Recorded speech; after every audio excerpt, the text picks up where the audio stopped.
Cathy loved the woman dearly, and Martha, in turn, was fiercely protective of both her and Cray. After some initial distrust on both sides, John had also been allowed into the magic circle of her devotion. Martha would have willingly laid down her life for any of the three of them, Cathy knew. But of them all, Cathy suspected that Cray was closest to Martha's heart, and she was glad. "Daddy!" Cray shrieked happily upon seeing John. Cathy had to shake her head at the rather vulgar Americanism. Despite her own thorough Englishness, Cray was every inch an American, his father's true son. He even looked like John. The child's black curls, grey eyes, sturdy frame, and even occasional mulish expression were his father's all over again. Cathy sometimes wondered how on earth she was going to deal with another obstinate male when Cray was grown, then shrugged her shoulders. Needs must, as Martha was fond of saying. "Daddy! Daddy!" Cray was struggling imperiously in Martha's arms. The woman obligingly set him on the ground. John hunkered down, laughing, opening his arms wide, as the little boy toddled across the smooth green lawn toward him. Reaching his goal at last, Cray gurgled with joy as he was caught and swung up high in his father's strong arms. Cathy felt her heart turn over with love as she watched the two of them. They meant more to her than all the world, and she thanked God every day for the twist of fate which had given them to her. John tossed Cray high in the air and caught him while the baby shrieked with glee.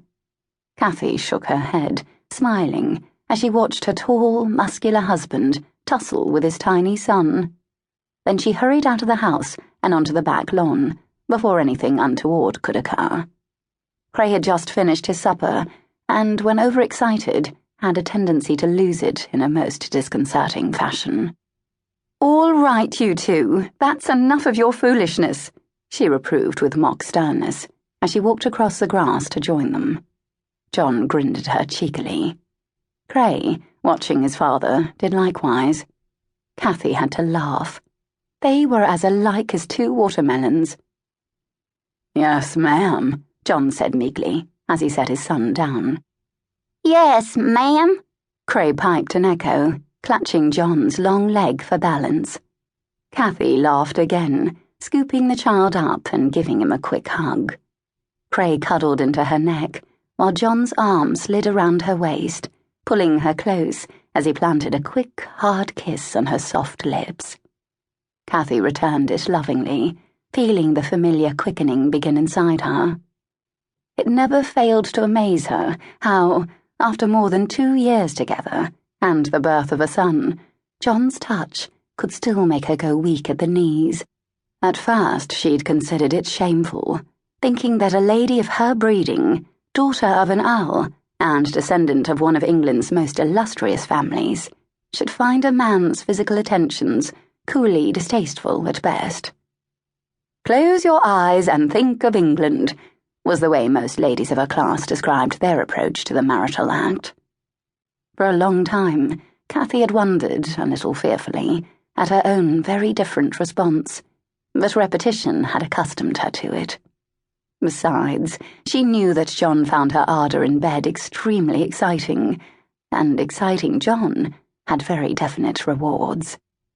"Hungry?" she asked her husband prosaically, to cover thoughts that were rapidly beginning to get out of hand.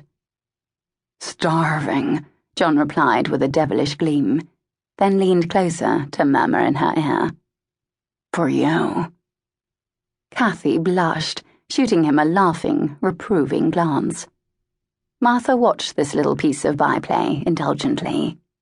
For all Master John's wild ways, he made Miss Cathy happy, and that, in Martha's opinion, was the important thing. "It's time the young master here was abed," Martha told Cathy stolidly, reaching out her hands for Cray. "Don't want to go to bed," Cray announced mutinously, then looked surprised as his small pink mouth opened wide in an involuntary yawn. Cathy chuckled, passing him over to Martha. "You're tired,